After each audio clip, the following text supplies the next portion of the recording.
Cabir İbni Abdullah'tan Allah ondan razı olsun. O şöyle dedi.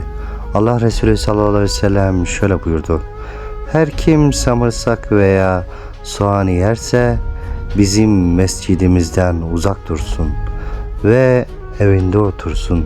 Nebi sallallahu aleyhi ve selleme içinde bitki cinsinden zebzeler bulunan bir tencere getirildi ve içinde bir koku hissetti.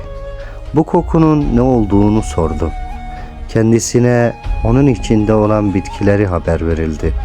Allah Resulü sallallahu aleyhi ve sellem onu bana yaklaştırın buyurdu. Ashabından bazı kimseler onun yanındaydılar. Tencerenin içindeki zebzeleri görünce hoşuna gitmedi. Ve sen ye, muhakkak ki ben senin buluşmadığın meleklerle buluşurum buyurdu. Selametle.